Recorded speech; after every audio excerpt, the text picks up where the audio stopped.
திராவிட நாயகனே வாழ்க பல்லாண்டு என வாழ்த்தி மகிழும் அமைச்சர் மெய்யநாதன். மார்ச் 1 ஏழைகளின் சிறப்பில் இறைவனை காணும் முதலமைச்சர் மு.க.ஸ்டாலின் அவர்களை வாழ்க பல்லாண்டு என வாழ்த்தி மகிழ்கிறார் அமைச்சர் கீதா ஜீவன். அப்பா என்ற சொல் வயதினால் அல்ல, நீங்கள் காட்டும் வாஞ்சையினால் தான். வாழ்த்தி வணங்கும் அமைச்சர் கே.என். நேரு.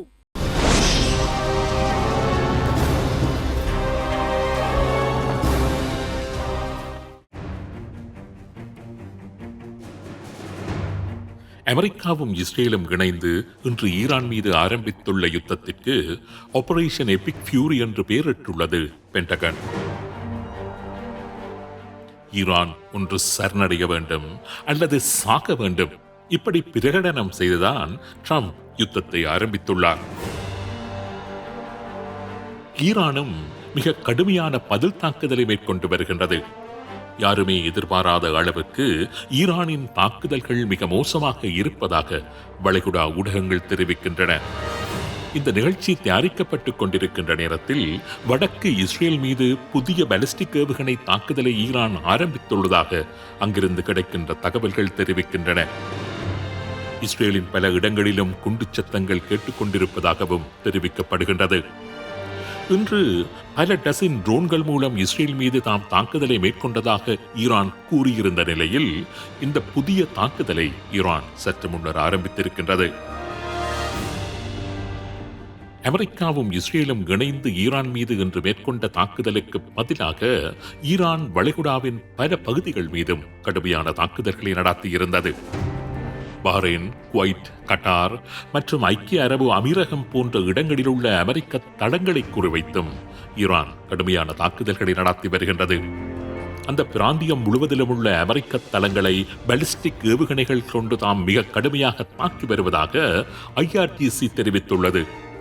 அமெரிக்கா முழுவதுமாக தோற்கடிக்கப்படும் வரைக்கும் தமது தாக்குதல்கள் தொடரும் என்றும் அது அறிவித்துள்ளது.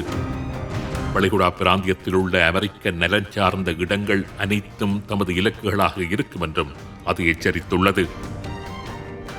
இந்த தாக்குதல்களில் அமெரிக்க வீரர்கள் கொல்லப்பட்டதாகவோ அமெரிக்க தளங்கள் சீதமாக்கப்பட்டதாகவோ இதுவரை செய்திகள் எதுவும் வெளியாகவில்லை. ஆனாலும் அமெரிக்காவின் தளங்கள் தாக்கப்பட்டதாகவே அங்கிருந்து கிடைக்கின்ற செய்திகள், குறிப்பாக பஹ்ரைனில் இருந்து கிடைக்கின்ற செய்திகள் தெரிவிக்கின்றன. ஐக்கிய அரபு அமீரகம் மீது பல ஏவுகணைகள் ஈரானினால் ஏவப்பட்டதாகவும் அவைகள் அனைத்தும் இடைமறிக்கப்பட்டு விட்டதாகவும் அமீரகத்தின் அரசாங்கம் தெரிவித்துள்ளது. ஐக்கிய அரபு அமீரகத்தின் தலைநகர் அபுதாபியில் ஈரானின் ஏவுகணை ஒன்றை அமெரிக்காவின் பேட்ரியட் ஏவுகணை இடைமறித்த போது ஏற்பட்ட சிதறல் துண்டு தாக்கியதால் ஒரு நபர் கொல்லப்பட்டதாக செய்தி ஒன்று வெளியாகி இருக்கின்றது. அதேபோன்று ஜோர்தானிலும் 3 பொதுமக்கள் காயமடைந்ததாக ஜோர்தான் செய்திகள் தெரிவிக்கின்றன. பஹ்ரைனில் உள்ள அமெரிக்க கடற்படையின் 5th ஃப்ளீட்டின் தலைமை காரியாலயத்தை குறிவைத்து ஈரான் ஏவுகணை தாக்குதல்களை நடத்தியதாக பஹ்ரைன் அரசாங்கம் தெரிவித்துள்ளது. அது ஒரு துரோகத்தனமான தாக்குதல் என்றும் பஹ்ரைனின் இறையாண்மையை மீறிய செயல் என்றும் பஹ்ரைன் ஈரானை கண்டித்துள்ளது. அதேபோன்று குவைத்தில் உள்ள அமெரிக்காவின் சென்ட்ரல் கமாண்ட் ஹெட் குவார்ட்டர்ஸிலும் ஏவுகணை தாக்குதல்கள் இடம்பெற்றுள்ளதாக செய்திகள் வெளியாகியுள்ளன. கட்டார் மீது மேற்கொள்ளப்பட்ட பல தாக்குதல்களை தாம் வெற்றிகரமாக முறியடித்து விட்டதாக கட்டார் பாதுகாப்பு அமைச்சு தெரிவித்துள்ளது. ஏவுகணை தாக்குதல்கள் நடைபெறும் என்று தாம் எதிர்பார்த்து காத்திருந்ததாகவும் உடனடியாகவே அனைத்து தாக்குதல்களும் முறியடிக்கப்பட்டு விட்டதாகவும் கட்டார் தெரிவித்துள்ளது. வடக்கு ஈராக்கின் குர்திஷ் பகுதிகளில் உள்ள எர்பில் சர்வதேச விமான நிலையம் இன்று 2 தடவைகள் தாக்குதலுக்குள்ளானதாகவும் அந்த தாக்குதல்கள் வெற்றிகரமாக முறியடிக்கப்பட்டதாகவும் கூறப்படுகின்றது.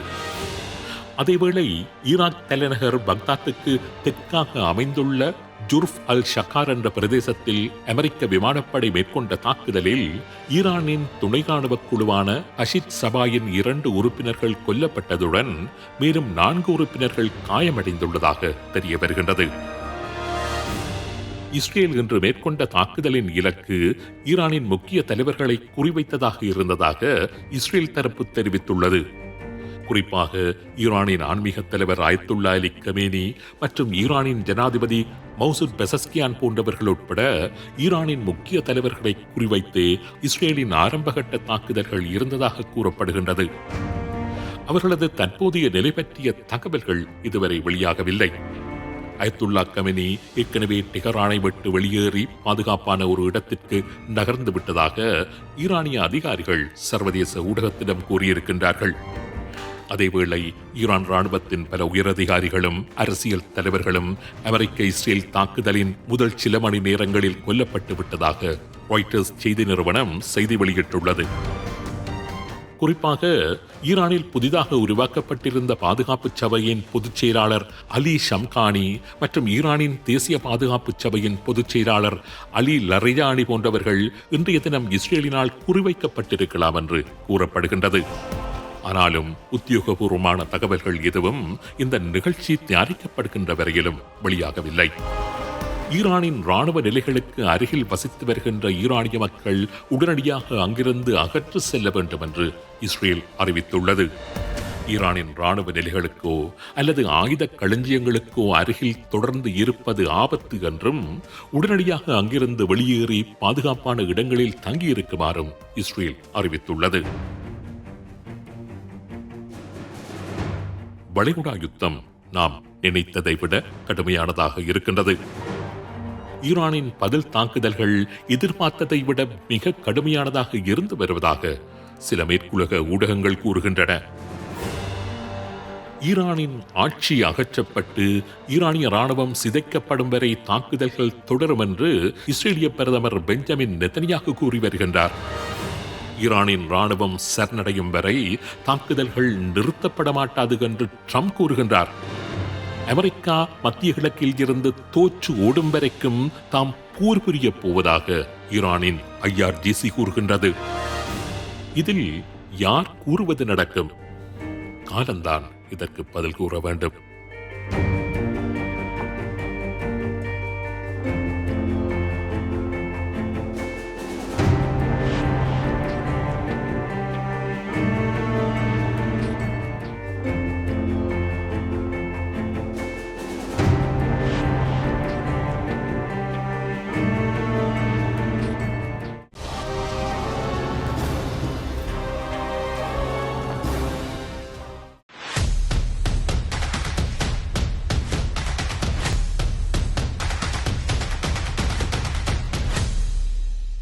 திராவிட நாயகனே வாழ்க பல்லாண்டு என வாழ்த்தி மகிழும் அமைச்சர் மெய்யநாதன். மார்ச் 1 ஏழைகளின் சிறப்பில் இறைவனை காணும் முதலமைச்சர் மு.க.ஸ்டாலின் அவர்களை வாழ்க பல்லாண்டு என வாழ்த்தி மகிழ்கிறார் அமைச்சர் கீதா ஜீவன். அப்பா என்ற சொல் வயதினால் அல்ல, நீங்கள் காட்டும் வாஞ்சையினால்தான் வாழ்த்தி வணங்கும் அமைச்சர் K.N. நேரு.